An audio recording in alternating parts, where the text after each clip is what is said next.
So, tell me what you know exactly about Zika. I know that it's passed by mosquitoes. Hmm. I know that there was an incident in Wynwood a couple of months ago. I know that it causes deformalities in babies and it affects pregnant women mostly.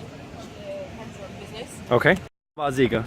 I don't know anything about it. Seriously? So, like Yeah. nothing? No, not at all. Alright, perfect. So what do you guys know about Zika? Nothing really. Not much. It's a disease. Yeah. Uh huh. Honestly, it hasn't been talked about recently much at all.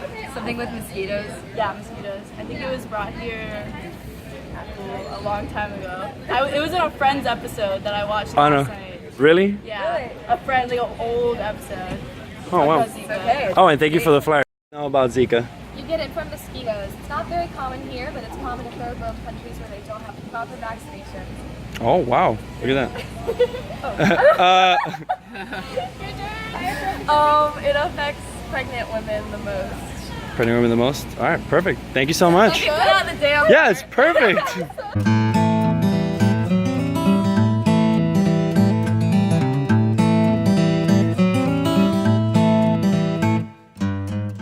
Look, all I'm saying is that it takes two to tango.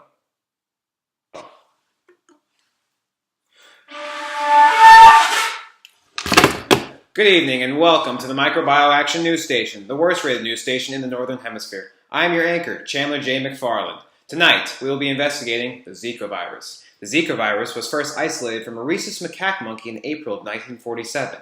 The monkey was found in the Zika forest of Uganda by the Yellow Fever Research Institute, a medical research institute owned by the Ugandan government. 5 years later, in 1952, the same institute discovered that the virus affects humans.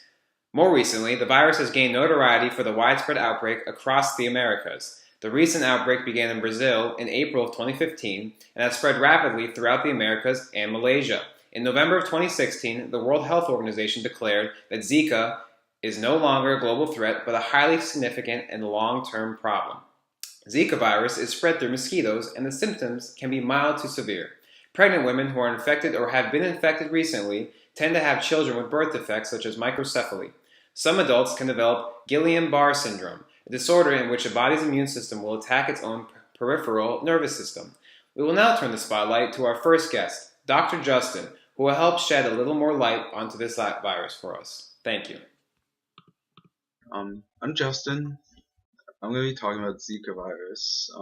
First, I'm going to talk about transmission. Zika is spread mostly through mosquito bites.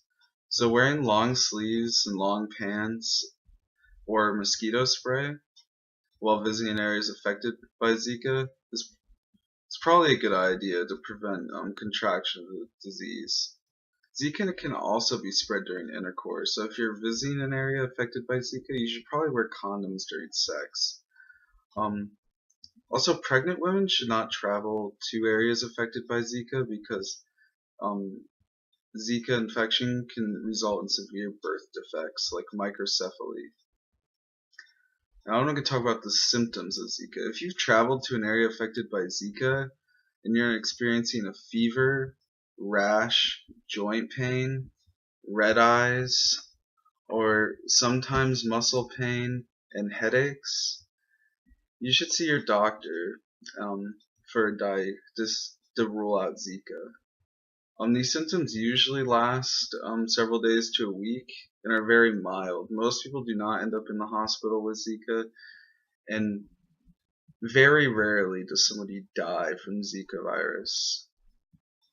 In many cases, most people don't realize that they're even infected by Zika. Now, if you are diagnosed with Zika, there really isn't a specific medication for it. You can only treat the symptoms. Just get plenty of rest, drink fluids to prevent dehydration, and take a fever reducer like Tylenol. There are other risks associated with Zika, like Guillain-Barré syndrome or GBS. This is when your own immune system attacks your nerve cells, which can result in muscle weakness and sometimes paralysis. This is very rare disorder, but there is a strong link between Zika and GBS. All right, now we're going to move on to our field expert, Michael. Hi, my name is Michael, and I'm your field expert. Today, we're going to talk a little bit about climate and Zika. Wow, there could be up to 4 million cases of Zika in the world right at this moment. And that's just 8 months after the first case of Zika was reported in Brazil. There are 23 countries where the Zika virus is currently active. Now let's talk a little bit about these countries. The Zika virus is found in many locations with warm climates such as South America, the Caribbean, and the southern United States. Recent studies have disproved the fact that climate change is actually helping the spread of Zika virus to the more northern climates. However, separate events like El Nino, or commonly known as a cyclic change in the tides every few years, can set off a Zika bomb.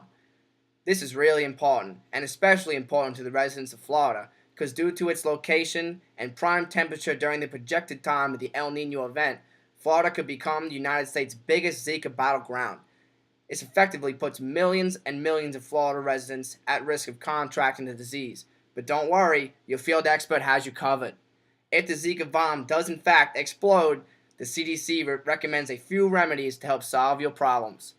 Spend less time outdoors near known areas of mosquito populations and wear loads and loads of bug spray. Just gotta kill those little buggers. Alright, I'm going to pass it on to my friend Nofel, who's going to talk to you about entomology and Zika. Thank you. Wow, yeah, thank you for that, Mike. Yeah, I'm the entomologist on staff, and I've been studying entomology for the past, wow, how long has it been? 1 week. So yeah, I think you could safely say I know what I'm talking about. But as we all know, let's get right into it. As we all know, Zika virus is transmitted by mainly one genus of mosquitoes, that's Aedes, Aedes, and these types of mosquitoes are found in generally tropical but also subtropical areas across the world actually. And they've also been known for being carriers of other viruses as well, such as the dengue virus, the yellow fever, and also this one virus called the chikungunya virus. But the two main species of the genus that carry the Zika virus are the Aedes albopictus and the Aedes aegypti. There are certain little ways that you can identify these mosquitoes. For the aegypti, the first species, they have these little white markings on their legs, but also on the upper part of the thorax, they have this white marking that's in the shape of a lyre, which is a Greek classical instrument, as we all know. And the Aedes albopictus have these little white markings even more present throughout its body, which causes it to be called the tiger mosquito by some people. So if you ever find yourself in the company of a mosquito that looks like a tiger, you might want to get out of there. Next up, we have our Zika expert on the staff, Mohammed, who has been studying this virus extensively for the past 3 days. Mohammed? Thank you. Hello, my name is Mohammed and I'm the CDC expert on how Zika virus is spread. Now, Zika virus could occur through an infectious mosquito bite, but it's also possible to be transmitted through multiple ways, such as sexual interactions, blood transfusion, and also can be passed down from a pregnant woman to her unborn baby during pregnancy or at delivery. Now, it has been confirmed that Zika virus could cause microphilia, which is an undeveloped brain or a small brain. Now, as of now, doctors have not yet discovered any specific medicine or a vaccine, but Zika virus is one of which the immune system is eventually able to get rid of, and we do not believe that there is a risk for future pregnancy for women who have had Zika virus once after it has been cleared. Now, but there are a couple of ways that you can protect yourself from getting infected. One of which, women who are pregnant or planning to get pregnant should avoid to go to infected areas. Thank you.